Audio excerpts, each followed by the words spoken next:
jelema zina jilid jelema muson ranjam negara di akhirat aman pelaku di akhirat aman beres Masya Allah lamun encan dilakukan ieu kajen kumaha ge tetep di akhirat bakal kena sanksi.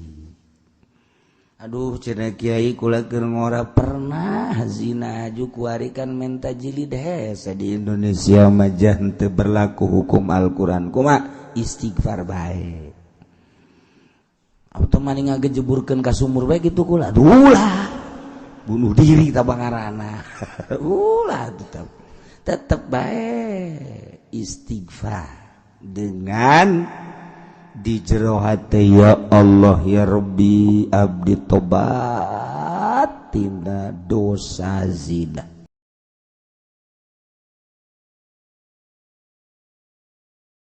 Urang nuluykeun permasalahan zina hukum nu bakal ditetepkeun kazani wazania jelema zina rek lalaki rek awewe lamun muhson ranjam yakni dipaehan melalui pembaledogan di baledogan make batu datang kapai ku pohara-poharana dosa zina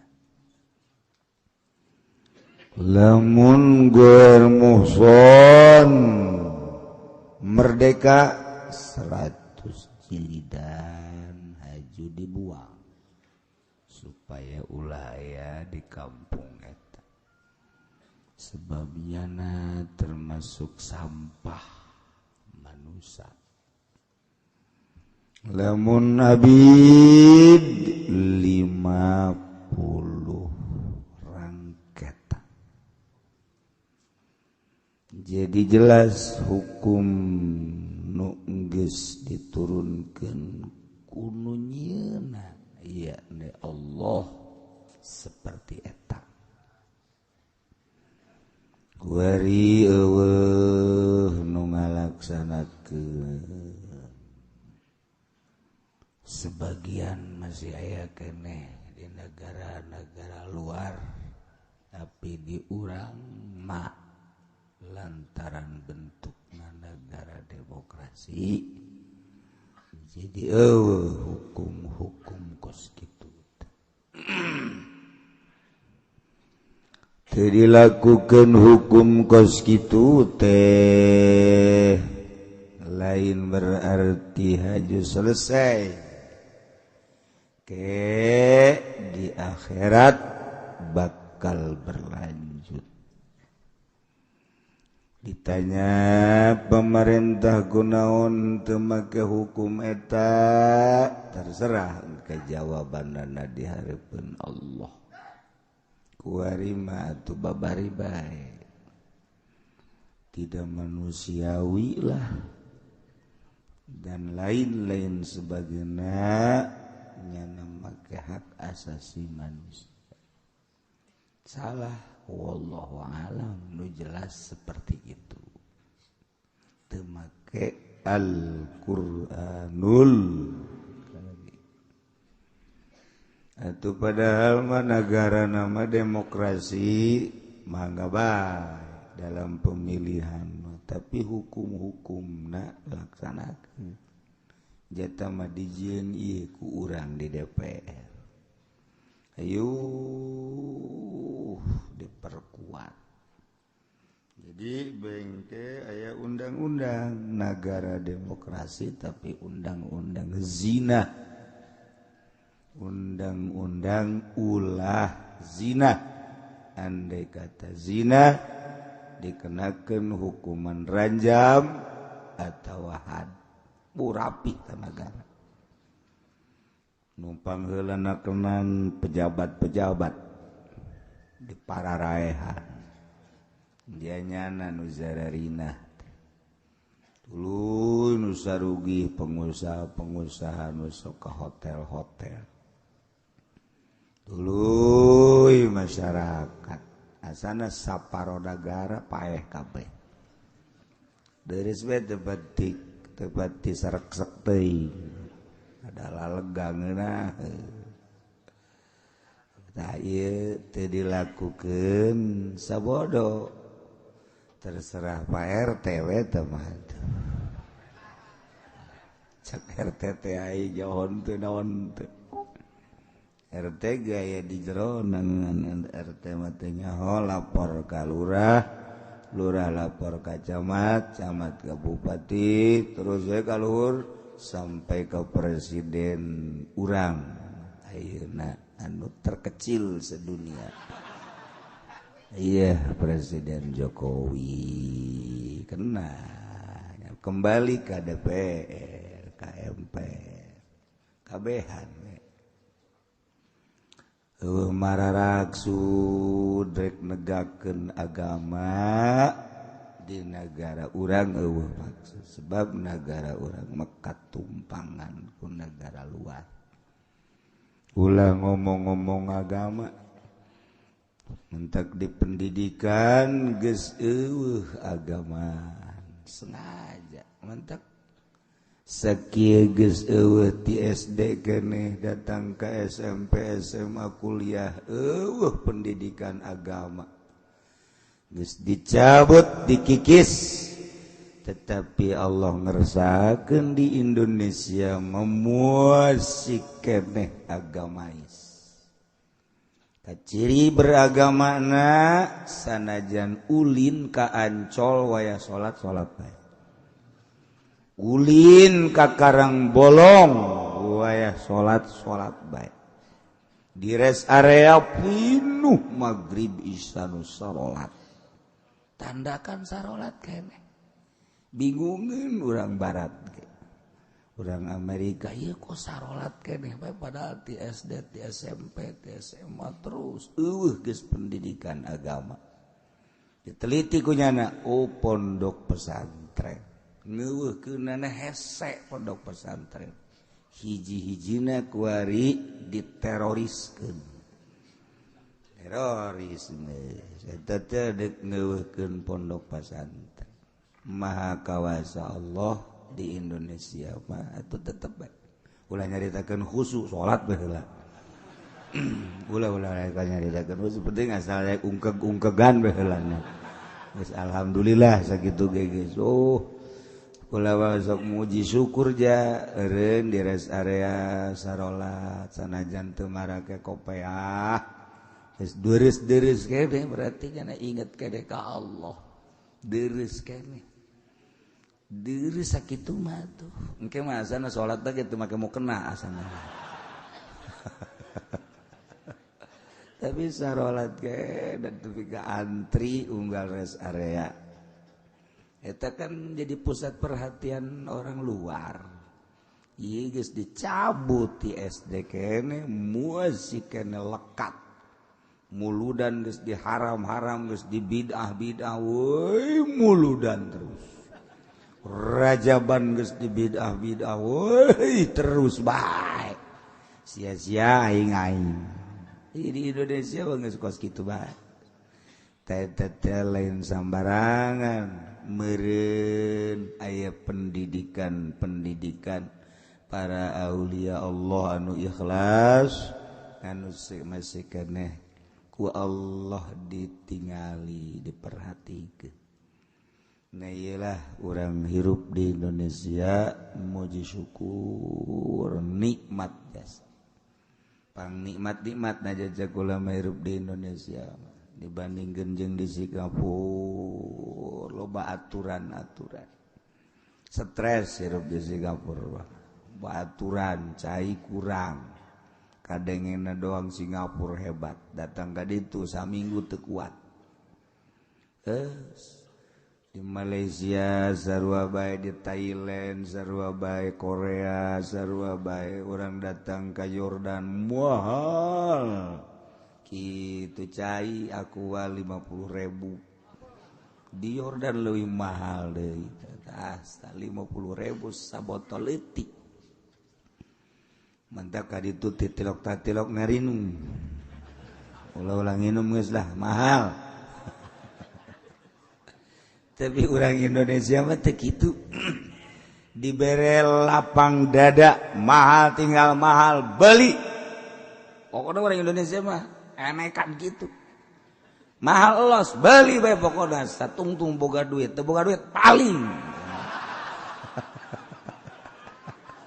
nekat orang Indonesia mahal ge dibeli bae di Mesir atuh sakitu kalalotot darajan beren di Mesir mah kos di urang bebas hampir sarua jeung di urang bebas teu kumaha bagengan nagarana kotor di Iran atuh bersih ngan sunni na saeutik Syiah malu nu rada akur di Baghdad ngan kabeneran tas perang we ka ditu jadi ambalaya akur teh jeung di urang Baghdad akur teh bebas ekspresi de kumaha bae urang terserah tah ieu nu pangeunahna tapi nagarana tadus perbatuan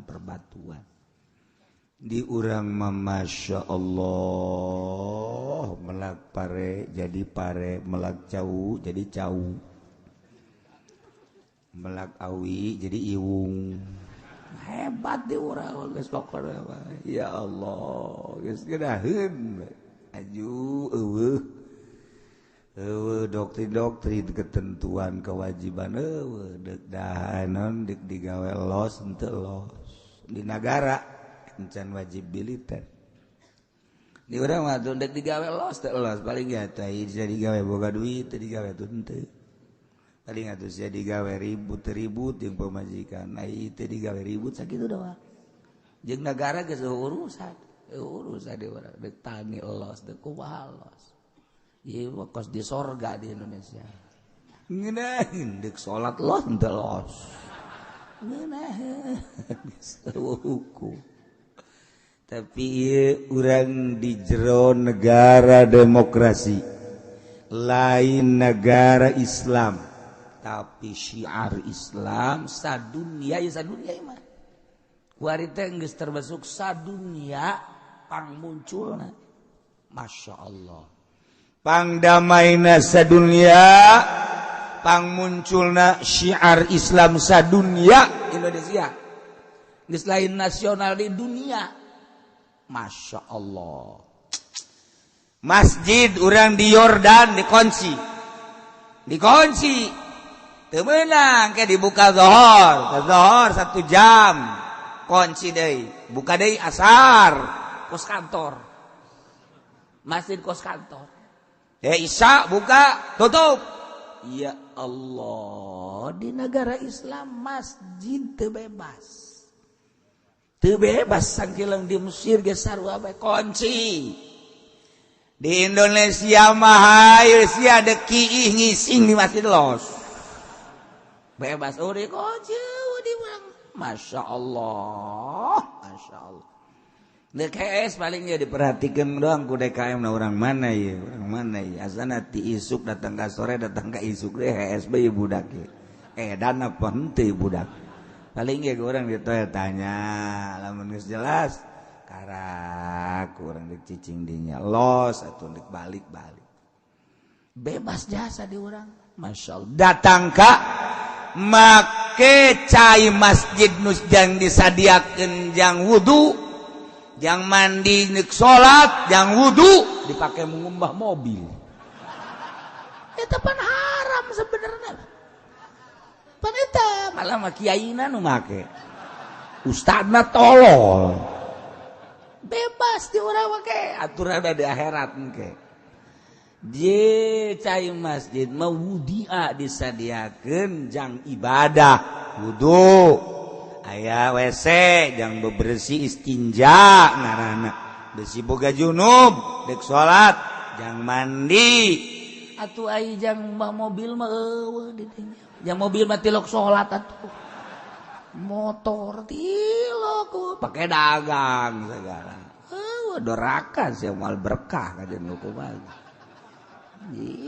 dilarang kurang geus tapi nyada terus baca bagai untung mah untung dagang make duit masjid untung gede ngan ribut jeung pamajikan atawa setahun 2 tahun gering ulah dikira larangan Allah teu meunang masjid mah wudu meunang mandi junub besi indek salat di dinya meunang tapi aya indek teu salat mah ulah moal salat di dinya mandi junub doang aju balik deui ka imah teu bisa salat di dinya meunang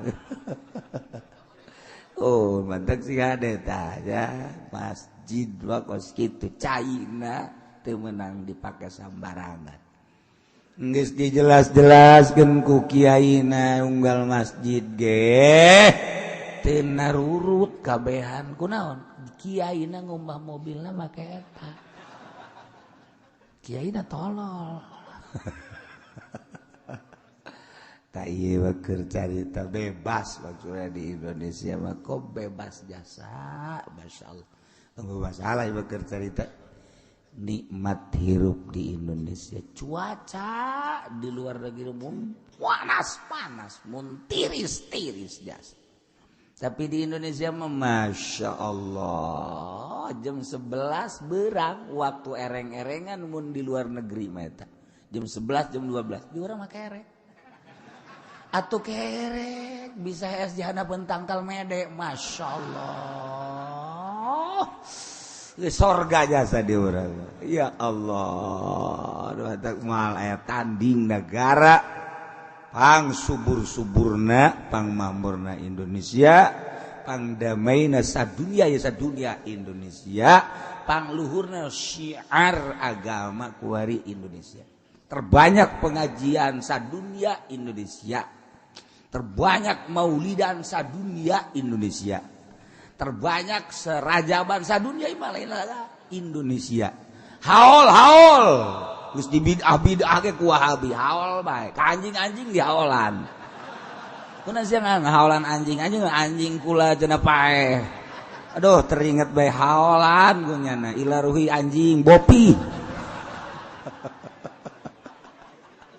geus liwat teuing ti aturan ya penting aturan guys terus aduh Masya Allah ya badak heranan urang Amerika heran ka Indonesia geus kurang kumaha dikiekeun dikitukeun dek dileungitkeun maksudna Islam teh dek dileungitkeun tapi tetep bae ya Allah haju naranya bae deui ka kiai naranya pana teh geus diulah-ulah kiai kayak raja aja, kiai kayak dewa aja, kayak panggil gitu-gitu takut mahasiswa Wahabi. Untuk apa sama-sama manusia? Jangan maka Imam Syafi'i si siapa yang ipan? Gitu-gitu baik. Kenapa? Tetep baik, waya hajat mananya baik. Assalamualaikum, misalnya aku ada hajat, cina misal minta doa, minta poe, atau poe doa Allah, kunon minta tuh. Geus bingungan Wahabi, geus bingungan gue lantaran di Garut loba jasa tak Persis loba jasa Muhammadiyah Garut Bandung paneta basis nata ieu lah orang-orang Islamna naranya bae ka kiai nyana gede hajat nanya oge hanya oge kabawakeun da ieu di Indonesia mah geus ieu lain lalagan berkat saya pasti wali-wali Allah Subhanahu wa ta'ala di samping pertama di urang wali sanga nu ngembangkeun diteruskeun datang ka ayeuna ya Allah karasa jasaku urang naon kitu ngaranna tapak perjuangan para wali-wali Allah Subhanahu wa taala lamun urang ningali di Mekah padahal mah negara kelahiran Kangjeng urang teu neuleuh urang Mekah teu anu katingali istimewa gitu keneh di Madinah ngan kabawa ku gedena Kangjeng Nabi bae perasa ngan loba tuh di Madinah ngan teka tingali ku urang teu cara di negara urang. Tah kitulah istimewa negara Indonesia. Ku keistimewaan negara Indonesia jadilah rebutan. Amerika yang menguasai Inggris, yang menguasai Jerman, yang menguasai Belanda, yang menguasai Cina, yang menguasai lantaran mahmur jasa, subur jasa pada hayang. Geus dijajah urang baheula ku Belanda 3 abad teu kira-kira. Inggris ngajajah, Jepang gitu kene. Wari geus merdeka dijajah ku Amerika melalui politik deka luar seetik urang dek kiblat ka Timur Tengah zaman terakhir Pak Harto tapi kandas terjadi dilempengkeun ku Gus Dur muasih keneh hese boga cara-cara tersendiri sulit tina genggaman Amerika karena kuari dek mulai beralih ke Cina diasup-asupkeun ka negeri urang untuk dijadikan karyawan. Nu khawatir lantaran baheula Cina di negeri urang teh diusir, kemudian kuari pemimpin geus mulai ke Cina-Cinaan nyana geus aya hubungan datang ka urang anu ka urang diomongkeun rakyat Cina sahanu nyaho diditut di negeri Cina ka urang ternyata nyana tentara. Ieu nu jadi khawatiran ku ari bangsa keur dipikir. Sedengkeun geus ditandatangani kan Cina geus sabaraha ribu nu asup ka urang untuk jadi karyawan. Setelah diteliti ieu kumaha mun tentara engke satu kali waktu bawa senjata. Nyana didinya ndek ngaekspresikeun balas dendam nu baheula kungsi ku urang digedor balik ka negrina. Can nyaho ayu nyana mawa senjata urang kuari ditembakan ku Cina. Je lumantak kuari geus mulai parwasa. Puasa geus gade. Jajal golok di ka dia-diekeun. Geus kuari geus mulai Cina geus aya sabaraha ribu di urang geus aya sabaraha ribu geus mulai bertahap engke nyieun perusahaan kecil di urang nyieun perusahaan kecil anu minimal engke karyawanna teh 50 urang jadi nyana nyieun perusahaan di negara urang nyieun bata misalna tanah urang tapi nyana anu produksi karyawan nyana tinggal urang bae neulekeun geus mah emas dibawaan ku Amerika kuari di urang endek seperti kitu nyieun areng nyana nu nyieun nyana karyawannya tapi di negara urang paling nyana bayar pajak ke pemerintah makan asal aya duit bae tapi rakyat engke bakal kumaha ieu mah sakadar pemikiran jelema nu jernih bakal kumaha ka hareupna mun benyana ka dieuna murni rakyat tuh masalah tapi mun tentara nu kadarieuna deuk kumaha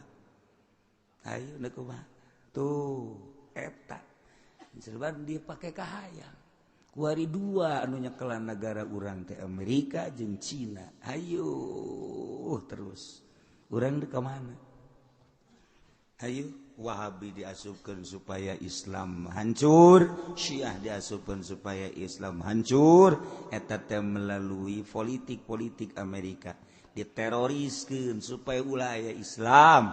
Kemudian Cina diasupkeun, diacak-acak di urang. Geus secara politis urang teh kuari keur jadi lapangan perang perekonomian antara Amerika jeung Cina. Beki luhur bae ngomong cek urang terus teu kaharti aing mah. Kaharti cek teh. Mal kaharti atuh. Geus masa sekolah henteu. Nonton TV ngan joget orkesna doang. Geus teu kaharti. Tah, ieu negara urang teh kos kitu. Pamarentahna keur beujeuhna di kaluhan kuari teu berdaya. aya anu ngaluhurkeun agama ketika aya bae anu endek jadi pamimpin anu beragama mulai direntog Habibi kurang kumaha jaeta mah atuh kaluarna Habibi direntog sarua bae jalain pemikiran manehanana atuh kauna penasehat presiden geus dibungbuan ku Amerika coplokna Timur Tengah teh lain pemikiran Habibi udah disalahkeun Habibi lantaran nyana kadi salah kadi itu salah mantak edit ka Jerman deui cek nyana betapa jahatna sakitu doang saha nu jahat teu bisa ngomong kumaha sebab ngomong salah teu ngomong salah Gus Dur nu kuat terus bae ketika geus kajahoan nyana teh berarti bener-bener anti Amerika turun ke terus kabelah dia SBY atuh bagus deui jeung Amerika langgeng kuari teh keur dilema antara Amerika jeung Cina tuh kuari keur jadi peperangan di negeri orang perekonomian pokoknya orang Indonesia mah teu meunang nyekel ekonomi kudu batur bae mendak timbullah Alfamart Indomaret urang mangan saukur kayak di ditu aya jelema breg di ditu aya ka dieu urang mangan dagang teh kitu doang cara batur eta teh Indomaret Alfamart eta geus distel ku Amerika jadi eta perekonomian sakitu gedena nang nyetel batur urang kadinya belanja berarti didinya geus aya jatah untuk pembangunan gereja untuk pembangunan kelenteng dan lain sebagainya urang belanja salah teu belanja salah urang teu belanja kadinya butuh barangna aya di dinya urang belanja kadinya di jerona geus aya persekean bakal jang pembangunan gereja endeu kumaha ieu coba di kitab emang ayat kayak ulah ngomong di kitab seperti kos itu tak cerita tapi anehna di Indonesia tetap tegar baik tetap gagah baik ieu kan neuleuh nya ge aya badan intelijen ti Amerika ti Cina sarua bae tetep bae kajen kuku bage kokoh bae ya Allah ieu hese tah cara di Indonesia teh hese pengajian kemudian maulidan rajaban terus haolan geus make majalah make koran make kitab kaunggal kiai ngabidah-bidahkeun haolan geus teu didarangekeun ku kiai kitabna aya di kula ge datang ka dua kula meunang kitab bidah kos kala itu terus bae geus antepkeun bae nyana-nyana urang-urang nya ge capeun ngomong ge terus bae malah mah dibere berkat jangan dahar nya ge sarua nah ieu keur carita urang muji syukur ka Gusti Allah Subhanahu wa ta'ala di negara demokrasi urang bisa tentrem bisa aman ngaji sadaekna salat sadaekna puasa sadaekna walaupun kuari geus mulai disetir ku beberapa negara aya sababaraha provinsi anu bakal hayang kaluar di negara NKRI tetapi ai khawatir cuman tetap wallahu a'lam di Indonesia ulah sambarangan aya nu geus dikuasai ku Prancis moal dibejakeun pulau mana aya nu geus dikuasai ku Amerika moal dibejakeun pulau mana aya nu geus dikuasai ku Inggris 5 pulau provinsi nu geus disetir ku negara-negara luar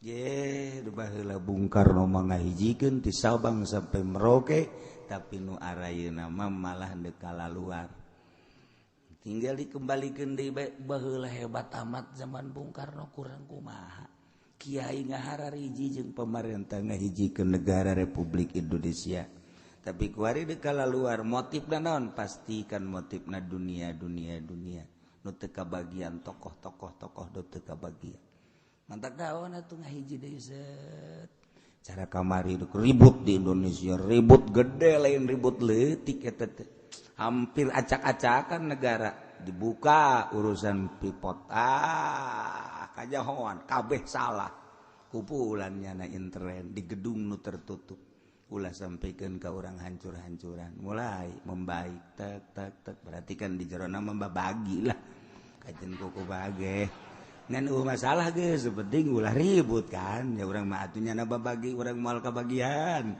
nyana teu babagi orang moal kabagian atuh geus bae nu penting ulah ribut ese amat ente hayang kabagian ente silakan jadi presiden gitu bae atuh mantak tikuari siap mamawa balok di dia ieu hayang jadi presiden balok naon atuh balok kayu nangka di dia aman gua hari set oposisi geus mulai eueuh berarti kan mulai aman walaupun perpolitikan jeung perekonomian can mapan lantaran dibuat ajang can dipatok ku Jokowi non gitu ngaranna dolar sampai 13 moal turun ti 13 naik bisa untuk menstabilkan ke kumaha carana kerja di ajang Cina jeung Amerika ulah kaget tuh urang mah pan kos kitu nyaho ge henteu heuh nyaho cenah kieu ya kieu nyaho teh ulah sok nanyakeun aing sia pokoknya nggak kos gitu, baik tak. Orang mah dagang, tani, pan paling ge karyawan. Kok aya penyisitan karyawan, kok aya pengurangan karyawan, kok ente stabil. Paling orang maksa gitu doang. Buat perlindungan gitu para karyawan, kuari nu bakal melindungi. Ulah kaget, buruh tidak ada pelindung kuari. Wajen kuku bagi. Nyeri tinggal nyeri sementara ieu pelindung wajen kuku bage dibuat untuk perlindungan manfaatna encan aya mendak maning sadar maningnya jadi karyawan tapi nasaup cak gara boro-boro karyawan kieu kitu nasaup abeh sadar oh ieu geus bagian aing kan aya nasaup mah kitu geus diatur ku Allah berarti bagian aing sakieu geus bae nemah bae lah menikmati takdir ti Allah Subhanahu wa taala eta tasawuf ngaranna lain udeng-udeng nu gede lain tasawuf anu sadar oh iyalah takdir ti Allah eta tasawuf kitu ngaranna masyaallah itu salat di lemah geus takdir ti Allah itu teh salat takdir ti Allah masyaallah sadar tuh tasawuf kebablasan lah pokos gitu kan jadi orang sadar nak pokos ngaji aya timbul ti sadar mangenaheun beda jeung kapaksa di lembur kapaksa menghormati dan lain sebagainya capek tapi lamun sadar aing hayang nyaho coba ngaji lah hayang nyaho heula nya coba ngaji kos kubasi ngaji didengekeun lu jaro nyaritakeun akhirat emang orang bakal ke akhirat aduh tanya ka diri sia bakal apa henteu ge jana mikiran wah mulai ngajina tatarin di luar ka jero majelis barang di jero horeng haredang keluar deui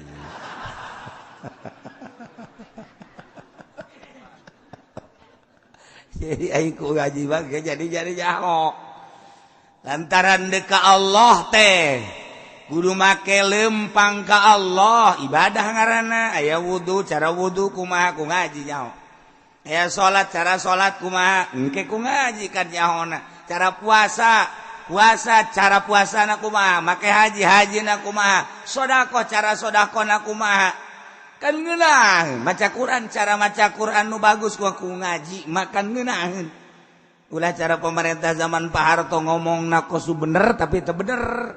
Ieu mah dongeng Gus Dur teh ya kapan? Dongeng Gus Dur nomor ka hiji, gede mungkin ieu mah dongeng Gus Dur ya. Pak Harto ngalayat ke anak-anak kecil ditanya, "Udah hatam berapa juz sekarang?" Alhamdulillah, sekarang saya katanya sudah 30 juz. Kan berarti geus tamat talar Quran. Cak Pak Harto teh waduh anak kecil udah 30 juz mudah-mudahan dewasa nanti bisa 40 juz ya. Atus pan Gus Dur seuri bae. Wah, ieu presiden urang jadi kos kieu. Kos nu bener tapi salah. Geus beres. Satu ketika Gus Dur nyaritakeun tahajud. nyaritakeun tahajud eta mah jeung para menteri tahajud malam hari beres beres bubar aya salah seorang menteri nyarita kakiji kiai alhamdulillah ya kiai mah tahajud itu kan cuma malam aja saya mah udah siang malam jadiana tahajud alhamdulillah hayang dipakai kahebat ta menteri jadi ngomong di hadapan kiai ya para kiai kan cuma malam aja tahajud saya siang malam jadiana waduh asana duha ge beurang penting nya ka jeung Gokobang eta kan gara-gara bodoh. Jadi Gus Dur mah jadi kelakar bae eta zaman Gus Dur. Masya Allah orang jadi nyararaho. Eta lain lalagaan berarti barodo jasa kan pemimpin orang. Kunaon eta? Ku teu ngaji mantap Gus Dur teu ngaji, ngajak ngaji. Ulah datang ke kos pementri eta. Moal bejakeun ukur menterina lah. Oh, ya eta pan ente lamun ngomong kos kitu pan izin. Kiai mah sok tahajudna penting doang kula mah beurang ge terus bae jaga tahajud. Tarolol. Eta ulah datang ka kos kula eta ku teu ngaji mah kacaletot bae ka jeung kumaha ge. Mun nyaritakeun agama sing hade di hareupeun kiai mah goblok-goblok ge kiai mah nyahueun ka kitab. Eta nu goblok da. Atuh komo nu teu goblokna mah tuh.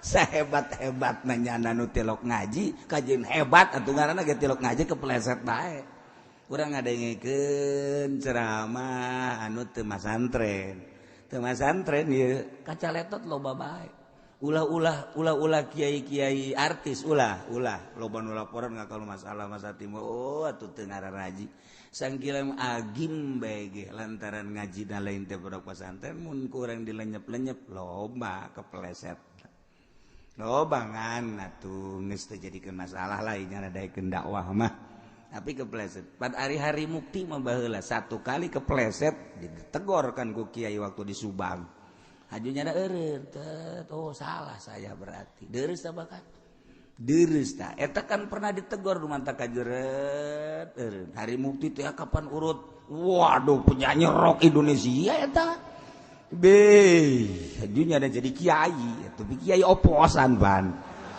itu ya kepleset ditegor ngan nya mah sadar ngaji akhirna sanggeusna ngaji ya kawin jeung anak kiai kabeneran deui tah mah tuh kan jadi gos karari itu tah ai teu ngaji mah tetep bae kepleset bae nyaritakeun cai teh ya nyaritakeun wudu teh ya nyaritakeun tolak teh ya mantap ulah sembarangan lantaran hukuman lain nu urang nu Allah geus ti Quran turun ka hadis penjabaranna di hadis turun ka ijma ulama penjabaranna ku ulama kuari atuh masantren ge henteu deuk nyaritakeun hukum atuh urang kadang-kadang didengekeun salah teu didengekeun salah ngan antepkeun bae tau mah hitung-hitung kecrek bae di dangdut mah tuh ajeun pangrame maksudna gitu antepkeun ulah dikukuhakeun ku daekna ge geus alhamdulillahirabbil alam daripada nena ngaco-ngaco tuh para ruguh nah eta keur carita syariat tapi lamun urang nyaritakeun bahasa nuluhur beda deui abah ucu guru kula dicaringin beta ngadenge sholawat dimusikan ngomongna ku Pak mani ngadengkeun dangdut ceuk padahal sholawat berarti da ku jore-jorena aya sholawat dimusikan bade ngadengkeun dangdut dak sia geus puguh tah maksiatna. Ari eta pan asa ibadah pan kos kitu. Asa ibadah. Ye, maca sholawat dimusikan asa ibadah. Qala jeng-gonjeng badro jeng-gonjeng asa ibadah. Ai dangdut bang geus puguh, urang mun ngadengekeun Oma Irama sia ibadah lain. Jelas-jelasan naon tuh maksiat. Pan terus bae sakalian ka neraka. Tegas janana. Tapi kan maca sholawat dimusikan asa ibadah. Ieu nu salita mantap Abah Ucu guru kula sakadenge ku cilik kula mendingan ngadengekeun dangdut sia daripada maca sholawat dimusikan. Aju di dieu almarhum Abah ngadenge tah menurut sholawat dimusikan kos kitu.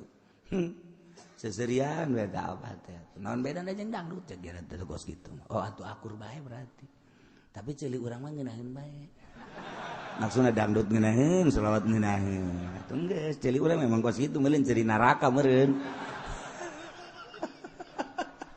Eta lamun urang jaritakeun kelas rada luhur beda perhatian anak ucapan anak. Oh berarti jangan geus mengarah karena kebersihan pembersihan. Urang mah kakarak rame-ramean jang pangrame bisa bodoh. Kebelah ditu na atuh boro-boro nu bagus mah boro-boro jangan nasihatan batur atuh nyana ge kos kitu keme. Eta geus tingkatan bagus berarti. Manya deuk nasihatan urang. Pugunya nana ge kos kitu keme. Tuh, mal bisa kan nasihatan dulur sadaya ulah ngeridit. Sebab naon nyana mobil nu ditumpakan lagi can beres. Kreditan bisa-bisa nyana keur ceramahna kieu hampura ieu ceramah ge ieu deuk nganggeuskeun kreditan. Bantuannya cek nyana teh. Baca dakwah kos gitu. Tuh, ieu ngaji ka mana ieu? Ya. Hukum nu bakal diterapkeun baik ranjang maupun had bila mana zinahna geus jelas untuk menyatakan kejelasan zina ieu kudu make aturan kumaha carana wa yasbutu bi bayyinatin. Tetap hukum zina nomor kahiji dengan saksi. Zaid Sarwiti zina hukum geus aya. Mun muson ranjam, guer muson 100 jilidan. Nah hukumna nu bakal ditibakeun teh geus aya. Cuman lu bakal dihukumanana kudu jelas heula. Ieu kejelasan Sarwiti jeung Zaid zina melalui naon eta bahwa kejelasan Zaid jeung Sarwiti zina. Oh, bisa ditetepkeun bahwa Zaid jeung Sarwiti zina. Kunaon? Bibayyinatin ku saksi. Aya saksi anu nyaksian kana perbuatan terlarang Zaid jeung Sarwiti. Sabaraha saksi anu diperlukeun untuk menyatakan zina? 4. Saksi saurang teu bisa ditarima. Saksi duaan teu bisa ditarima. Saksi tiluan teu bisa ditarima. Saksi 4 karak bisa diterima. Saksi zina kudu 4. Masya Allah. Teu meunang sambarangan. Kudu hati-hati. Ulah langsung dihukuman zina. Nomor kahiji kudu aya saksi-saksi da 4 sesuai jeung nas Al-Qur'anul Karim dina ayat wallati yatina al-fahishata min nisaikum kadituna 4. Nah 4 saksi. Nomor kahiji saksi anu 4 teh kudu ngajelaskeun jelema nu zinahna. Saksina Ahmad Muhammad Soleh jeung Masluh 4. Eta 4 saksi akur bahwa Zaid jeung Sarwiti telah melakukan zina. Tanya saurang-saurang ulah 4. Interogasi. Setelah dilaporkan kanu berwajib Kapolsek langsung laporan ke Kapolres. Polres langsung rujuk ke jaksa. Kejaksaan memanggil Zaid jeung Sarwiti. Amankeun Zaid jeung Sarwiti heula bahwa manehana sebagai terdakwa. Manehana terdakwa sebagai pelaku zina. Kudu aya saksi 4. Panggil saksina. 4-4 ada dipanggil. Ieu kudu ditanyana saurang-saurang. Siapa kamu? Saya nama Ahmad. Orang mana? Cikupa. Betul kamu melapor bahwa kamu telah menyaksikan perbuatan Zaid dengan Sarwiti? Betul. Siapa yang melakukan zina? Zaid dan Sarwiti. Anggil saksi kedua. Siapa kamu nama? Muhammad. Yang tadi Ahmad. Ini Muhammad. Kok hampir akur? Tetangga, Pak. Iya. Bapak Muhammad. Ya. Betul kamu telah melapor bahwa ada warga yang melakukan zina. Betul. Siapa namanya? Zaid, Pak. Yang kedua, Sarwiti. Beres. 3, Soleh. Masuk. Siapa kamu nama? Soleh, Pak. Betul kamu melapor bahwa salah satu warga telah melakukan zina. Betul. Siapa namanya? Zaid. Perempuannya? Sarwiti. Betul. 3. 4, silih kamu. Siapa nama? Saya Masluh. Masluh? Iya. Tadi Soleh. Ini Masluh. Ini kakak adik apa bukan? Bukan, Pak. Rekanan, Pak. Masluh? Iya. Betul kamu melapor? Betul. Yang dilaporkan adalah kasus perzinahan. Betul. Siapa yang zina? Zaid, Pak. Dengan siapa? Dengan Sarwiti. Akur tak? Tanya hiji-hiji. Aku. Pertanyaan kedua. Ulah wakat dihad, ulah wakat diranja malah rapi. Masya Allah kan. Bisi kesalahan. Nomor kedua, kudu ngajelaskeun tentang praktek zina na kaifiatna.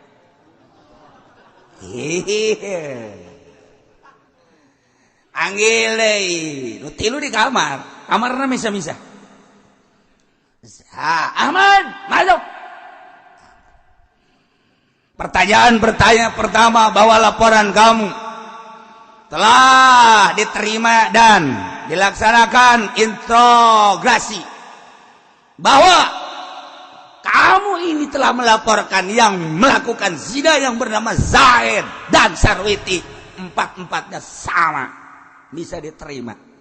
Pertanyaan kedua, kamu sebagai saksi menyaksikan perlakuan zina antara Zaid dengan Sarwiti. Nah, bagaimana caranya? Duduk apa berdiri? Apa nangkuban perahu? Iya, kudu dijelasin. Ceki Zaid, Pak, saya telah melihat langsung, Pak, perlakuan zina antara Zaid dengan Sarwiti.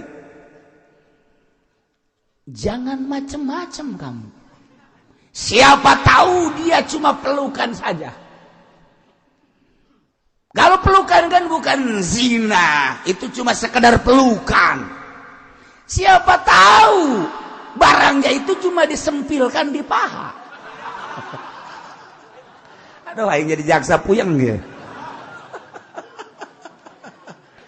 Kalau ada laki-laki karena dia itu serangan, tidak tahan, maka untuk melakukan zina dia masih ada batas-batas, tapi dia sempilin. Cak Ahmad, itu sempilin apa? Itu bahasa jaksa, lu gak boleh tahu. Aduh, jaksanya campur-campur jaksa. Nah, kalau itu kan bukan pada tempatnya, cuma digosrok-gosrokin gitu. Itu bukan zina. Nah, ini saya mau tanya, apakah cuma sekedar pelukan? Apakah memang cuma sekedar disempilin itu di pahanya? Bagaimana? Enggak, Pak. Saya tahu muka celananya, Pak. Waduh. Terus saya tahu ngejegangnya, Pak. Aduh ya, Ahmad Pohara yang dia deh, Pak. Terus langsung dia dipeluk dulu, kemudian dibaringkan. Wow. Terus Zaidnya naik di atas, Pak. Kamu di sebelah mana? Saya di belakang.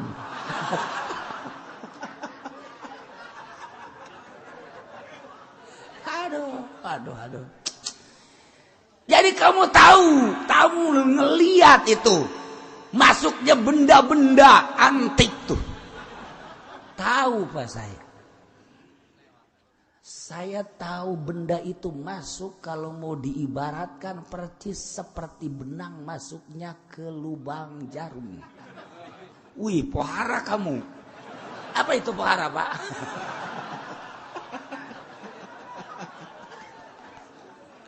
Jadi jelas, Pak. Ya, sudah, masuk kamar. Muhammad, keluar. Kamu telah melaporkan bahwa Zaid dan Sarwiti melakukan zina. Tadi setelah kamu diinterogasi pertama telah diterima, yang kedua praktek zinanya kamu tahu? Wah, sangat tahu, Pak.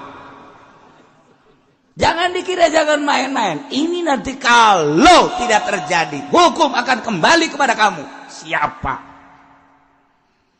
Nah, mulainya pertama bagaimana? Celananya dibukain, Pak. Buka sendiri apa bukaan? Kayaknya sendiri-sendiri, Pak, buka. Terus pelukan, Pak. Terus dia nangkarak, Pak. Apa itu nangkarak?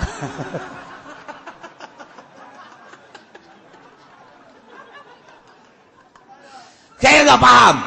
Emang Bapak orang mana? Saya orang Batak.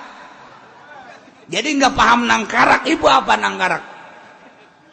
Nangkarak itu berbaring, Pak. Oh iya. Terus saya naik di atas. Kamu sebelah mana? Saya di belakang. Pengen nggak? Hampir, Pak. Tapi saya kan ngaji terus tiap minggu, Pak. Oh, jadi ada batasan, Pak. Insya Allah, Pak. Kalau dengan yang jelek-jelek saya kagak, Pak. Terus kamu ngelihat? Sangat ngelihat, Pak. Masuknya penis terhadap apa, Pak? Pokoknya terhadap lah. Bingungin eta ge, jaksa ge nyebut eta naon eta. Pak, maksudnya penis kan udah jelas tuh. Zakar, itu masuk ke apa, Pak?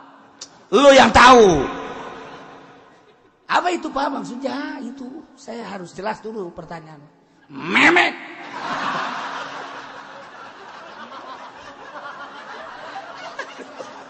Ayo guys kudu kumaha utang ngaji fikih mah kos kitu da doang aing puyeng. Ngaji fikih teh kos kitu hese tah. Aya teh dijelaskeun pan besi ka dubur. Ye. Ulah diperpanjang memek itu apa?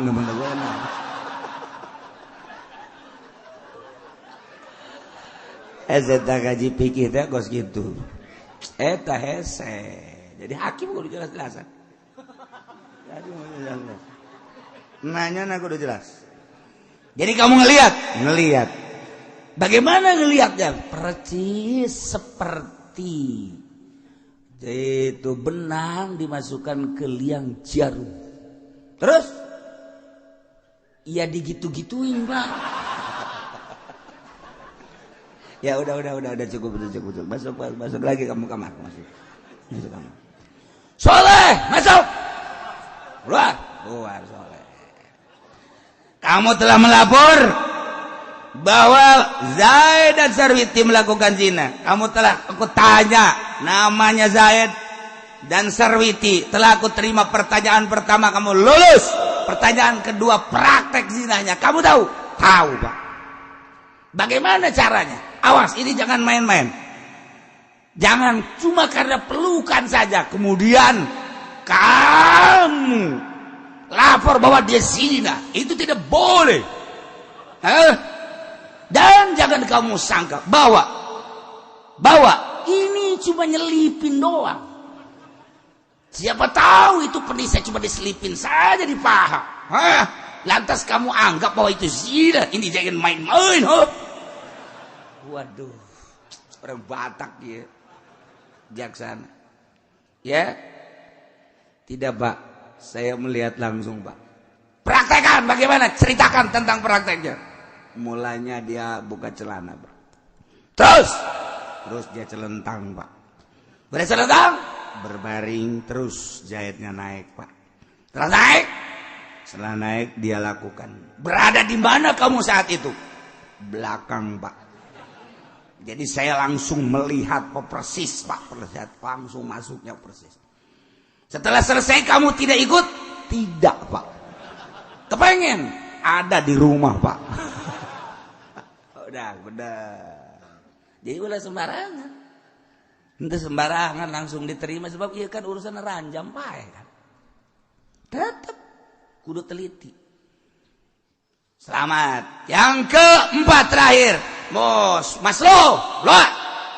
Tanya seperti tadi. Setelah akur opat-opatan anak berarti bisa diterima. Cukup? Encah. Pertanyaan terakhir. Ini yang ketiga. Untuk menyatakan yang ketiga satu-satu. Ahmad. Ya, Pak. Kamu melapor bahwa yang zina bernama Zaid dan Sarwiti. Betul. Yang kedua, kamu telah melihat langsung praktek zinanya. Betul. Yang ketiga, harus menyatakan tempat perzinahannya di mana. Katakan kudu jelas. Ahmad. Ya. Kamu melihat praktek perzinahan Zaid dan Sarwiti. Betul. Di mana tempatnya? Citra, Pak. Citra itu di mana? Bapak ketinggalan zaman, Pak. Nggak tahu Citra, Bapak. Cikupa. Nanti akan ada tsunami, Pak, besar-besaran di situ. Cek ulang Cikupa. Waduh. Di Cikupanya di mana, Pak? Nah, Bapak masuk pintu gerbang, entar di sono ada bundaran, lewat belok kiri, terus sebelah kanan di situ ada empang-empangan, Pak. Di situ ada angsa-angsaan, Pak, di situ. Ya, nah, masuk ke situ. Nah, saya waktu itu ada di situ. Zaid dan Sarwiti pun naik angsa. Ternyata mungkin Sarwiti dianggap angsa, Pak. Dibawa ke atas, sebelah sana itu kan sepi, Pak. Nggak ada satpam. Nggak ada, Pak. Terus keluar, molos dia, Pak. Molos apa itu molos? Ngoncor, Pak. Ngoncor, molos sama tuh. Keluar, Pak. Nah, terus dibawa, terus ke sono 1, 2, 3 perumahan. Nah, di situ kan ada perumahan kosong, Pak. Nah, di situ saya ikutin, Pak. Disitulah. Oh ya, sudah. Nah, masuk. Muhammad, keluar kamu. Ya, Pak. Pertanyaan pertama ditanya, yang zina siapa? Namanya Zaid dan Sarwiti. Telah diterima. Yang kedua, prakteknya telah diterima. Yang ketiga, tempat perzinahannya di mana, Pak? Di mana itu? Man? Di Citra, Pak. Citra? Iya. Di mana itu Citra? Ya, Bapak nggak tahu Citra ya. Udah, nanti sama saya main sono. Banyak yang rambutnya merah, Pak, di sono di Citra. Tukang jagung ada di situ. Sate ada, Pak, di situ. Tukang jagung berikut yang tukang jagungnya bisa dibeli, Pak. Wah, bisa dibeli. Nah, terus di situ ada tempat main, Pak. Di situ ada apa namanya, kolam buat anak-anak. Tapi yang orang tua juga banyak. Waktu itu Zaid dan Sarwiti juga naik angsa-angsaan. Kemudian dia naik ke atas, terus moncor ya, kelolos. Moncor, iya. Terus keluar, dia tuh ada rumah situ 1, 2, 3. Nah, keempatnya situ ada rumah kosong. Nah, di situ aku. Bener berarti didinya. Nah, Soleh Maslu ditanya sama jawaban nu opat-opatana ketika ditanya nanya nasa urang akur karak disahkan. Karak saksi yang 4 telah diterima. Setelah ditanya satu-satu sama jawabannya, maka penyaksian 4 orang yang bernama Ahmad, Muhammad, Soleh, dan Masluh telah diterima. Dengan diterimanya saksi, maka Zaid dan Sarwiti jelas dia telah melakukan zina. Maka setelah dia jelas melakukan zina ditanya muson apa gue yang muson. Setelah diinterogasi, Zaid pernah kawin? Pernah. Sarwiti pernah kawin? Pernah. Dengan pernah kawinnya yang kawin halal, maka yang kawin sah, maka Zaid dan Sarwiti telah melakukan zina muson setelah disaksikan oleh 4 saksi yang sama. Dengan demikian hukum akan dilaksanakan hukum ranjam. Zaid setelah diinterogasi jelas-jelasan bahwa Zaid melakukan zina, barang diteliti orang Zaid mah masih keneh jajaka, masih keneh bujang, can pernah ngalakukan nikah secara nikah anu sahih. Jadi atuh sanksi anu dikenakeun kaki Zaid teh ialah jilid.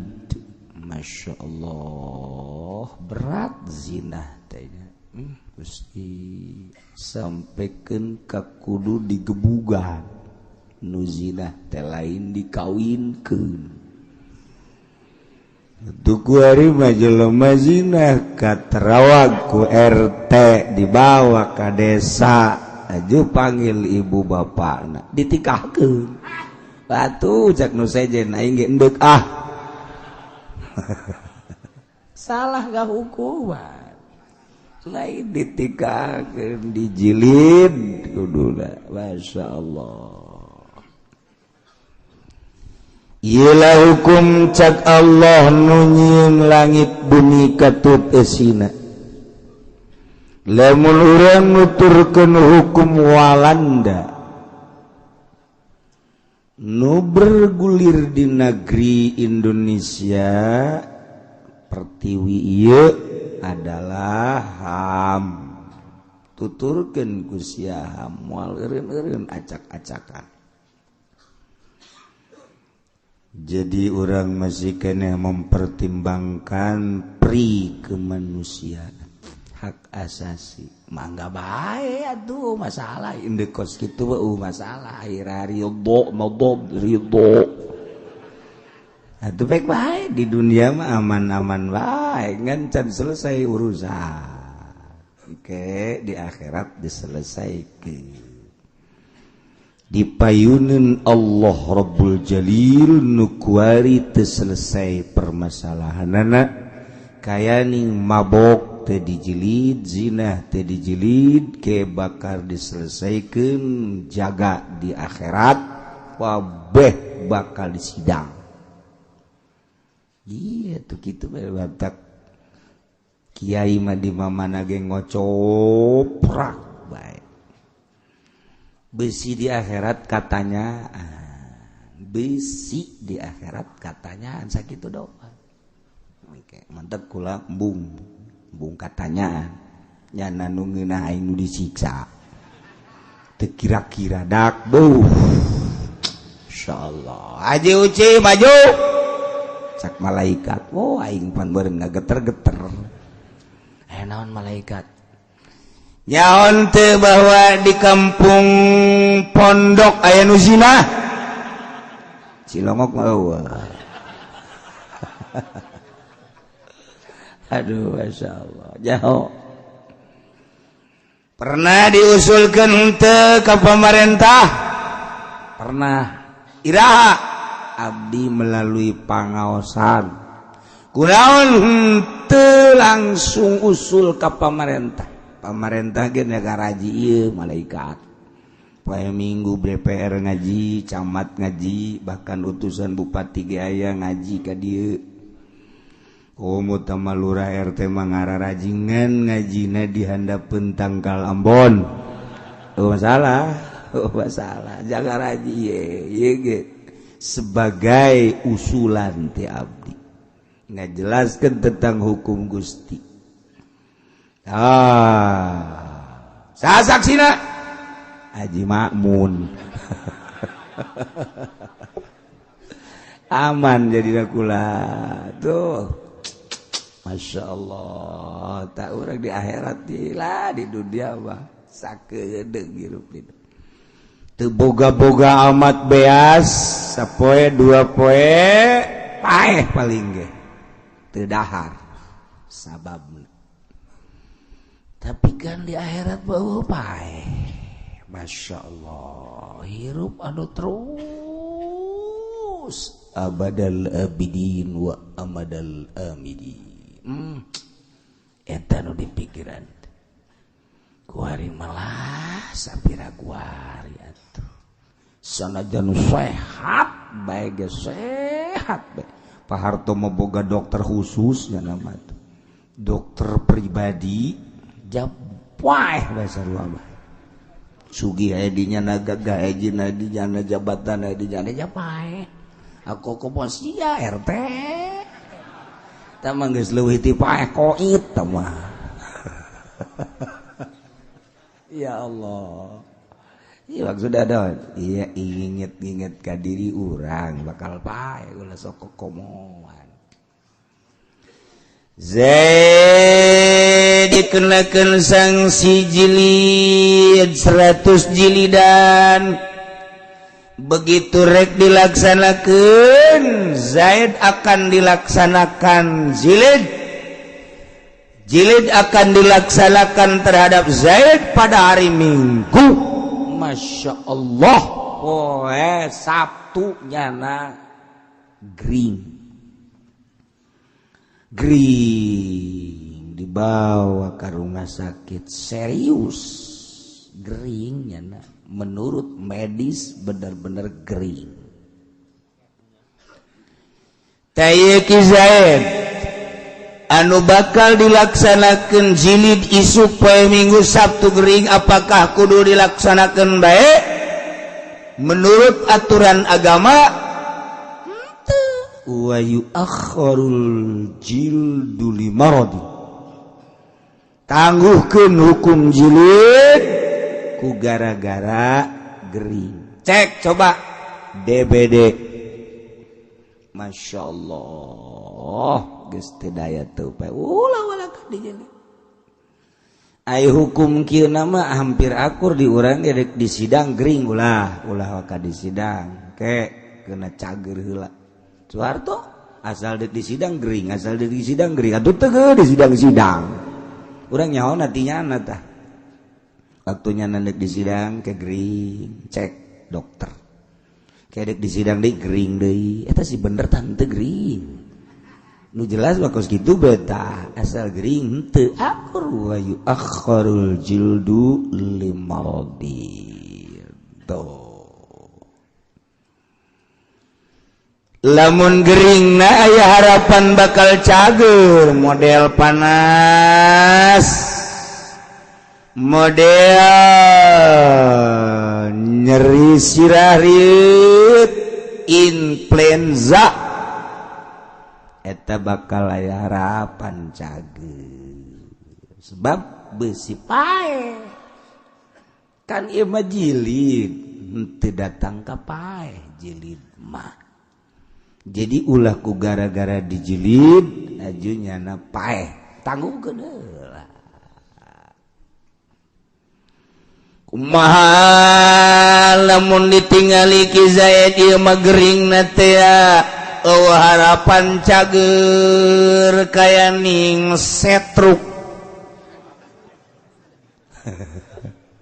setruk ya kan harapan setruk berat leungeun merengkel suku merengkel lempang geus teu stabil nyana ngomong kenapa ini bumi goyang-goyang buku nyana nu setruk teu beres pajar bumi nu goyang nyana nu goyang tah harapan bakal cager kumaha tah lamun ki Zaid harapan bakal cager fa illam yurjabuhu maka lamun harapan cager julida jilid we ulah diungka diengke ngan cara ngajilidna anu dibedakeun lah bisautin ulah make pecut.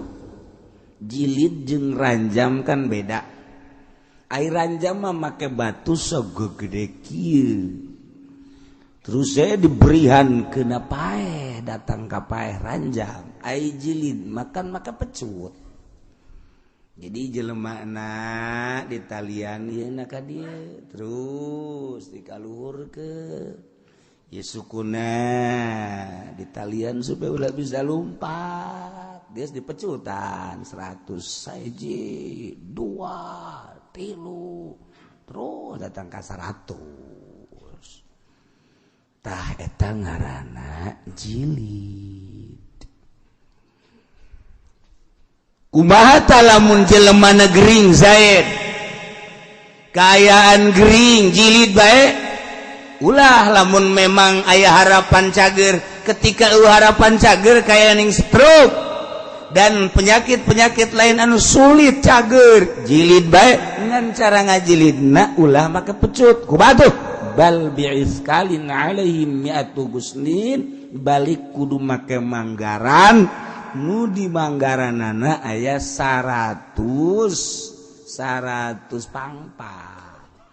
Lamun urang neuleuh manggaran kalapa manggaranana cokot kurang hitung aya 100 1 2 3 4 aya aya 100 nu gede bakalapana 100. Jadi enggak dihajarna ngan sakali doang jadi sarojing 100 kan.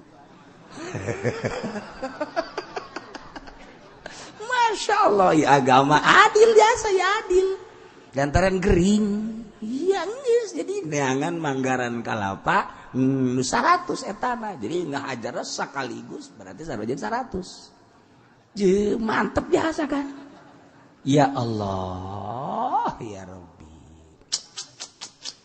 Di Mekah mah meureun manggaran korma di Indonesia mah korma mah eueuh aya tanggal kalapa manggaran kalapa 100 ya kan anu 100 cabang-cabangna geus teh sekaligus langsung we sekaligus wah 100 beres ya saja pernah tuh ngalaksanakeun tugas doang jate jante dijilid ge buku jelema geus bisa leumpang ieu kering tuh. Ternyata liangan manggaran anu 100 cabangna eueuh. Kalapa teh nu 100 teh eueuh aya nu 50 fa in kana khamsun mun aya nu 50 geus cokot nu 50 ngan cara meupeuna duriba bihi marratan 2 kali. Jadi 2 kali berarti kan 100. Ya, terutama ka ditu urang tinggal babari bae mun eueuh anu 50 neangan nu 25 4 kali. Begitu bae we hese. Ya Allah, ya Rabbi. Tuh kan ngeunaheun carita lah. Wa tabassuhul agson aju kudu dikenakeun kanyana tapang-pang 100 kudu kena. Iya sekaligus waktu kena. Ngan meupeuna ulah geus meupeun ka bogo. Si ajar ka dia.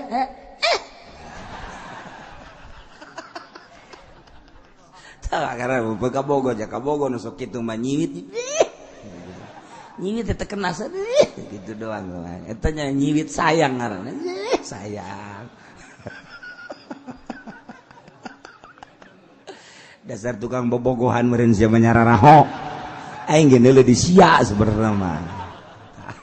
Takos gitu.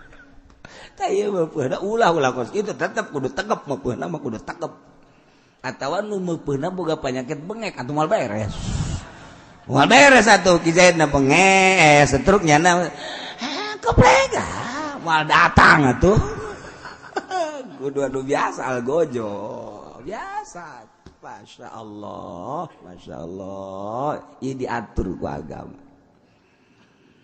Ayan kebisubabuha ala ba'din atawa balikeun saware agson kana sawarena deui lamun urang meupeuna make belah dieu nu belah dieu can kena balikeun liana lahu ba'dul alam supaya sebahagian siksa kanyeri kena kanyana.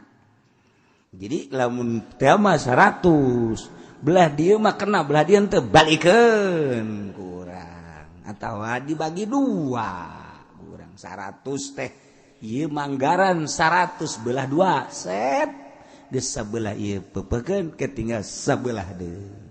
Masya Allah kari datang ka kitu hukum teh lantis lamun geus dilaksanakeun hukum model kos kitu jelema zina jilid jelema muhson ranjam nagara di akhirat aman pelaku di akhirat aman geus Masya Allah lamun encan dilakukeun ieu kajen kumaha ge tetep di akhirat bakal kena sanksi.